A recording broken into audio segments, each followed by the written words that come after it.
Hello everyone and welcome back to another one of my videos. In today's video, we will not be focusing on any technique or tips and tricks. Rather, we will have some fun coloring. I will be using the Simon Says Stamp Suzy's watercolor cards, which were a part of the Simon Says Stamp Hoppy Days Ahead March 2022 card kit. In this kit are two watercolor cards, one with a bunny holding the Easter eggs and the other with a birdhouse with a little bouquet of flowers and a little birdie. Before we get started, please hit the subscribe button to become a subscriber to my channel and make sure to hit the bell icon. Let's begin with these gorgeous 4.25 by 5.5 inches of watercolor cards, perfect for your A2 size cards.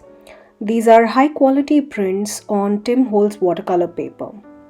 I will also be using the watercolor brushes which I got off of Amazon. I will leave a link to all the products that I will be using in today's video down in the description box below. Well, before I begin with the coloring, I would like to share a little secret with you guys. The two techniques that I'll be using today to create our cards are, well, the most challenging techniques that I find when it comes to card making. The first one being watercoloring and the second one is fuzzy cutting.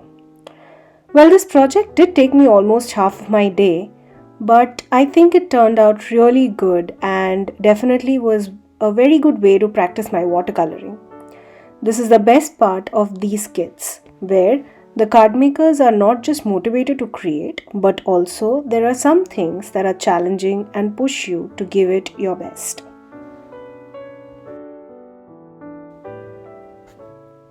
Now to the part where I am actually going to be talking about the coloring. I did fast forward the video since I am doing simple watercoloring here. No fancy shading or any of those advanced techniques. Well, I began with a lighter shade of pink and colored it on the base of the ear of our little bunny. All I did next was blended and pulled up the color all around the ear using a wet brush. I wanted to go from a darker to a lighter shade from the base to the tip of the ear. Then for the body of our little bunny, I decided at first to go with light shade of grey to color the entire body. But you will see later in the video where I went ahead and added some shades of brown and eventually my entire bunny was in a shade of brown. Again, here be it grey or brown, the coloring technique is the same as we did for the ears. I applied a line of color around the border of the body and using a wet brush, I smeared the color towards inside. In a way, to create a shadow effect, I try to focus the dark color lines towards the edges and the neck of the bunny while blending it and lightening up the color as we get to the middle of the body of the bunny. Next, I went with blue, red and pinks for the little Easter eggs. Here, no shading was done, but like before, I wanted to give it a lighter tone, so I blended it with a wet brush. Next, I used shades of oranges and yellows to color my flowers. I did go ahead and apply a darker dab of orange on the base of each petal and pulled it out with some yellow color.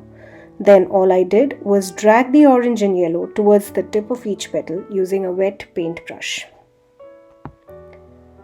Next, I gave the bush and the leaves around the bunny varying shades of green. For the larger leaves, I used dark shades of green and for the smaller ones, I used lighter shades of green. I love how colorful this entire piece is. Well, once I was done painting the leaves, I decided to color the remaining two flowers using shades of yellow. Like I did with the orange and yellow flowers, here as well, I went ahead and first put in a darker shade of yellow on the tip of the petal and pulled it out using a lighter shade and then blended the entire thing using a wet paint brush. For the center of all my flowers, I just simply used the darkest shade of brown that I had in my collection. Now that our image is completely colored, we could either fuzzy cut the entire image or stick it on a card panel as is. But I decided to create a simple scene out of this panel. I went ahead and used a lighter shade of green and a touch of yellow on the lower part of my card panel and smudged the color all over using a wet paintbrush, thereby creating a ground for my bunny to sit on. Then I went ahead and used the lightest shade of blue to create my sky. You may note here that I was not very specific about getting any harsh lines of color either in the sky or on the garden below.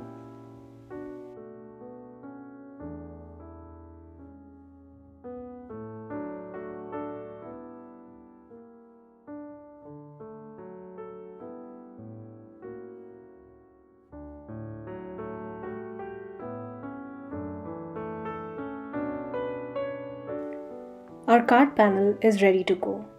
But to give a slight definition to our card, I decided to trim the edges just a tad bit and add a gold border using my metallic watercolor palette. I like to run the brush twice around the edges to get a deeper metallic color. And there, our panel is ready to be added onto a pre-folded card base. Well, before we did that, I decided that I needed to color both the panels first before sticking them down onto any pre-folded card base.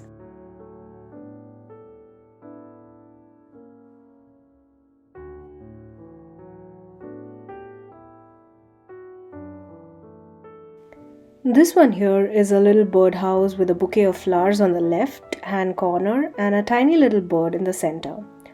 I decided to go with a wood color for my birdhouse, so here I am blending various shades of browns on my birdhouse.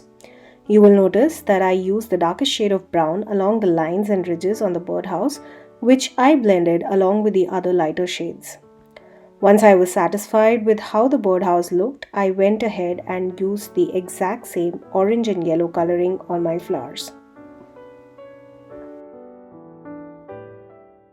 I used orange at the base of each petal and surrounded it with yellow. I mixed the colors using a wet paintbrush. Then I went ahead and added the greens to my leaves. You will see, while I was coloring the leaves, I kind of smudged the brown on the base of my birdhouse. But I plan to fuzzy cut this birdhouse and stick it on my card base, so I'm not very worried about the boo-boo there. I would have fixed the smudge had I planned to create the scenery just like we did in our previous watercolor panel. For our little bird, I used different shades of pink and purple. I did add a lighter shade of brown inside the birdhouse and used the darkest shade to frame around the bird and also the little twigs that our bird is holding.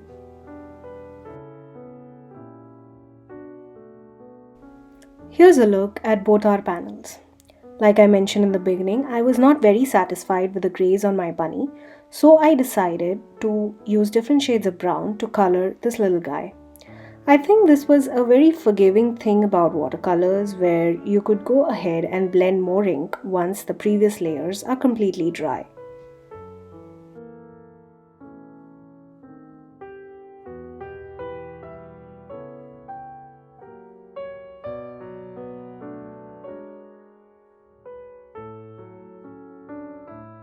Once I was satisfied with all the colorings, I did go ahead and fussy cut the birdhouse, and now it's time to assemble our card.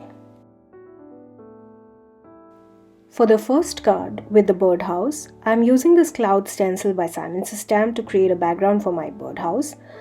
For this, I will be using the Simon's Stamp Positively Saturated ink in the shade Seafoam, which was also provided in the March 2022 kit. Well, for the base of the birdhouse, I decided to add the Simon's Stamp Positively Saturated inks in the shades of green. I started with the lightest shade called Sprout, then went with the next Fairway, and finally I used Field, which is the darkest shade of green in the bundle. Next, I took the little grass border from the Simon's Stamp Hoppy Days Ahead stamp set and stamped it using the shade Field. It's now time to assemble our card. I went ahead and mounted the background panel onto a pre-folded card base using strong double-sided tape. Then, used foam tape to adhere the birdhouse onto the background panel for some extra dimension. I did add sparkle to the roof of the birdhouse and the flowers and the little bird in the center using the Spectrum Noir glitter brush pen. I also added some glossy accents on the bird and the flowers. Now I can call this card done. For this card, I will add a sentiment strip later, depending on the occasion. This can very easily be a birthday card, a thank you card, or just a way to say hello.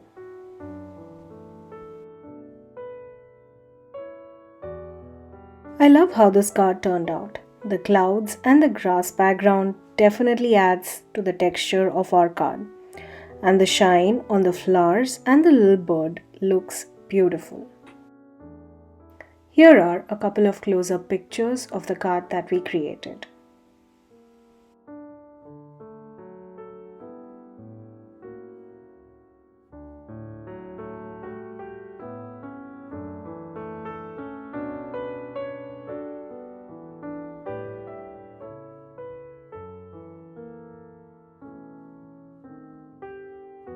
Moving on to our second card. For our bunny panel, I did black heat emboss the Hoppy Easter sentiment from the Hoppy Days Ahead stamp set and then adhered it onto the card using some strong double-sided tape. Well, sparkle in our cards is must. Here you will see I added sparkle to just the ears of the bunny and the flowers. But as I was clicking pictures, I thought it would be fun to add more sparkle. So I went ahead and added shine on the entire bunny and all of the leaves and flowers around it. Basically, I used my Spectrum Noir glitter brush pen on the entire image. I also love the gold border all around my panel. Here's a look at both the cards that we created today. It was indeed a very time-consuming process, but in the end, all of it was totally worth it. I did learn a lot about watercoloring today. I love how both these cards turned out. I would like to thank you all for being so patient and being here with me today till the end of the video. I hope you had fun watching today's video and got inspired. Tag me on my Instagram at rp_shutterbug with fun pictures of your projects. Also, mention your thoughts about today's video and some card ideas and techniques that you would like to see in the future videos in the comment section below. Thanks again for joining me today. I would love for you to become a subscriber to my channel, and if you do subscribe, make sure to hit the bell icon so that you don't miss the next time I post. Here are a couple of other videos that you might be interested in watching. Thanks so much. See you in my next video. Until next time, stay safe.